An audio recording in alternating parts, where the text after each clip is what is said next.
I want to talk about drug use, and it's really hard to talk about. It was, and the where I want to talk about it, like where the drug use was taking place, was as a bike messenger in the bike messenger community. Um, I didn't really do drugs. Sometimes I'd smoke pot every once in a while if someone offered me back when I was a bike messenger, but I didn't do it very often because I often found it just as part of like not doing it is it just overwhelms you. You just need I would need just the barest of exposure to be just Scooby-Doo high, um, just giggling like crazy. Which I found actually, someone called it that getting high school high, which I actually thought of as kind of almost resentment to the fact that I would have like half a toke and like not want anymore and giggle myself stupid for 60 minutes and then be like, you suck. Um, because I mean the thing was the reason why I didn't smoke pot was because it was so crazy expensive. Um, like someone talked about like wanting had access to buy some ounces and he wanted to know maybe he was buying a pound and he wanted to break it into ounces so he's like he's going to everybody he knows like, do you want to buy an ounce? Do you want to buy an ounce? I'm like, how much is an ounce? And he told me and I'm like, isn't that more expensive than an ounce of gold? And he says no. And we were in the break room, and we at this point in time, this probably if you buy a lot of pot, you can tell how long ago this happened. I don't know what an ounce of pot goes for now, and I don't remember what it went for then. But yeah, we broke out the paper and went to what gold was going for, and sure enough, I'm like, well, wouldn't it be better if we just bought gold? Because next year we could sell it and buy like 5 pounds of pot. I couldn't afford it.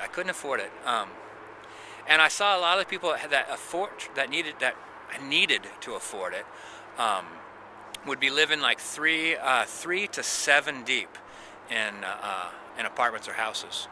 I remember one especially group of drug users were living. I can't even tell how many people were there. Like I think upwards of 10. It was like the Fight Club house. There was actually bunk beds in the basement, and they were $50 a month. It seemed to me that the main thing that they got from that was the ability to do a lot more drugs. And then we're getting to heroin. I'm not really anti-pot, even though I see how pot could sometimes just be kind of like an overwhelming facet of someone's life, like the whole like wake up, smoke pot, fall asleep. You know, like someone told me, like I don't understand that. Someone told me that they do that so they don't dream, which strikes me as the fact that like your subconscious is trying to process something and you're trying to stop it, and you're using drugs to do it. But I don't know. I didn't understand that, like not being high enough while you were asleep. But like, so heroin would show up every once in a while, and the reason why heroin didn't just show up and just keep going is because people would die. And it came in several waves in the 10 years I was down there. And the first time, I'm ashamed to admit, and maybe this is why people get involved. People were doing heroin, and I'm like, ooh, really? And I thought, oh, how kind of dangerous, edgy. And then as people started dying, I thought it was like extreme sports or something like that. I thought like, oh yeah, well if enough people go climbing up cliffs, eventually someone's going to slip. And then as more people died, some people committed suicide. Other people started going to methadone clinics. And suddenly I realized, no, it wasn't an extreme sport. It was almost seemed like a surefire way to an early death.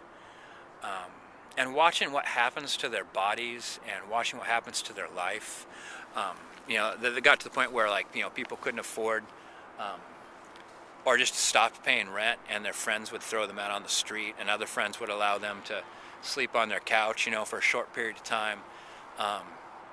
Until like that person started stealing from them. There was God, actually, that only happened once that I recall. There was just a wave of bike messenger thefts. I remember there was a company that started up. I don't know, it had like 6 employees or so, and they had really nice gear. I mean, that was kind of like, that was their thing. Like, they were like a step up. They were more expensive and all that thing, but their people had just the most, just the hottest equipment. And one of the people there started doing heroin, and within that year, broke into the office and sold all the company's equipment. And that was just like, suddenly, like, I guess when that happened, everyone just started talking about, like, oh yeah, so and so robbed so and so. So and so went back to somebody's house because they knew that they were going to be on vacation, and cleaned it out.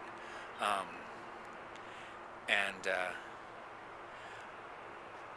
I remember I used to go to this this one office, and the woman there never covered up the track marks on her arms. And I always chatted with her. She seemed friendly, and so one day I said, "Hey, I noticed your arms appear like damaged, at the inner joint." I'm like, "What is that?" Not knowing. I swear I didn't know. She's like, "Oh, I'm a recreational heroin user." Is what she said. I'd never heard that either. And this was after like the first wave of heroin hitting the bike messenger community. And after that, every time I went and talked to her, I talked with her as if this was going to be our last talk. Actually, I tried to be like, I wasn't like, may you pass silently, surrounded by friends and family. I wasn't like that, but I was really conscious that this might be the last time we talk. And I think that she kind of picked that up. So, like, I guess I was not as subtle as I could have been. I don't know. I wasn't trying to do anything in particular. I was just really aware that this woman was going to die. And but she was recreationally using. She's like, no, that's just fun. I just like go out rock climbing every once in a while. And so she died that year. And I went in there. She was gone. She was gone all that week, and at the start of the next week, she was still gone. And I said, "Hey, whatever happened to, Janet?" Let's say, and they said, "Oh, Janet's dead." And I'm like, "Janet's dead?" They're like, "Yeah, drug overdose," and just kind of like went about their business. And there was like a moment where I thought, "You don't seem that concerned." And then there was also the other moment was, well, I knew it was coming, and they worked with her every single day, so they probably knew it was coming as well. And I can imagine somebody that it's like the whole recreational drug use thing. It's like, no, you couldn't have known, and maybe Janet might have survived and done heroin for 10 more years. I don't know, but it seemed to me she was going to die. It seemed to all our coworkers she was going to die, and she died. And then heroin came back again. And it got to and that was the other thing about being a bike messenger is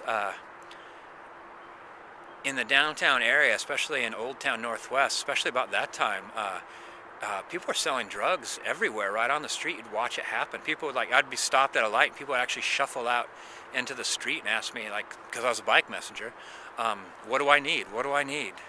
And start kind of rambling off in this drug menu. And so I would see my coworkers. Some of them actually were getting wanted so much drugs that I'd watch them actually harass drug dealers. Like, why don't you have any more? I watched this one bike messenger virtually chase this drug dealer around. The drug dealer was trying to get away from him, but the drug dealer was on foot, and this bike messenger was just kept cutting him off. Like, come on, sell me drugs. And then the deaths started happening again. And in this batch, at this point in time, I was more vocal about people who are doing heroin. I'm like, you're gonna die. And they're like, oh no, I'm not. And then people would start dying, and I'm like, the people who are still left. I'm like, you're going to die. And one of them said, I think that you might be right. and he went into the methadone treatment, and I saw him every once in a while. I don't know, like maybe over 4 years. And I remember like after like, bumping into him 4 years, and he was just dead inside. Actually, that reminds me of that list thing of keeping a list. He had a list of things to do, like exercise and all these things, because he didn't feel like doing anything. He felt absolutely dead inside and uninterested in everything. And then one day when we were talking, he said, I said something like, how's methadone treatment going? He's like, going really good. And I'm like, really, really good? Is that something that eventually you stop doing? I mean, do you graduate from, methadone clinic? He's like, no, I'll be taking some form of drugs for the rest of my life. And I had never heard that before. I didn't know that. A lot of this, what I'm telling you, has happened when I was really young. I was unaware of all these things. I know a lot more now.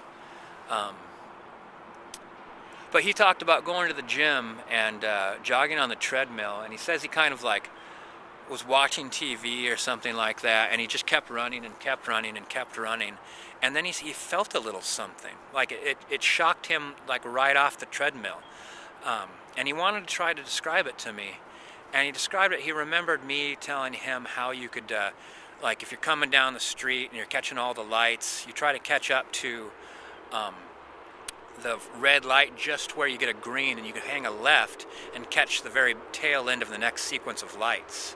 And he reminded me of me telling him that, and then when he went and tried it, and the joyful feeling he got from this discovery of doing something new, and also the kind of like technique and the physical prowess necessary for it.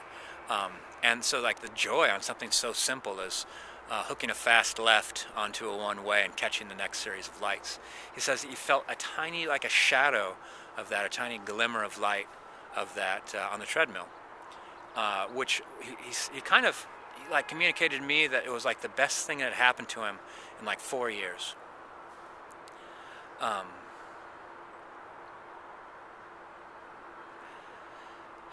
I think that's like that's all I want to like say about like the drug abuse and use in the bikemaster community in the moment. I remember after that I worked in security jobs, and a lot of times I'd have to check IDs and stuff like that, and I'd see people's pictures on their license, and I could identify them as this person, but it was almost like a zombie. This person just got out of was an extra in a zombie movie, and they'd been painted white, and their skin was splotchy, and they looked like they were on death's door. And kind of like some of them were like meekly smiling, which I always kind of wondered about. I wonder if that was like, I wonder if they got turned away from places or things like that. I don't know. Or if people are like, I don't want this person, in my place of business. Maybe they're here to sell, or maybe they're here to buy, or I don't know. But I got some sort of sensation that they were more concerned when I saw their ID and I looked at them. I think they could see that I think they could see that I could see. And sometimes I'd get out of work and like all over southeast Portland, I might see either needles or sometimes, very rarely, someone sitting there injecting themselves. And I never really thought like too much about that, like what that means for Portland, and what that means for people that live in that area, until I moved out of that area and didn't see any evidence of that where I live now. I don't know. I think that I got used to that kind of the terribleness of it all.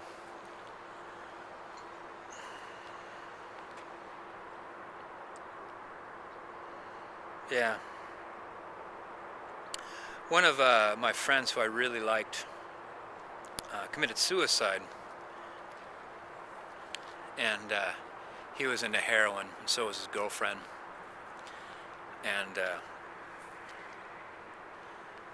they made it into the paper the way they committed suicide, and I just I don't know, like it was almost kind of like like just how I would say to people, and gosh, maybe I was saying it while he was around. I said something like, "You're gonna die," and maybe he knew that that was the truth as well. And so, right when things got bad, he's like, "Well, before it gets too bad, why don't we just, flick that switch now?" I wonder about that. I've never thought about that either.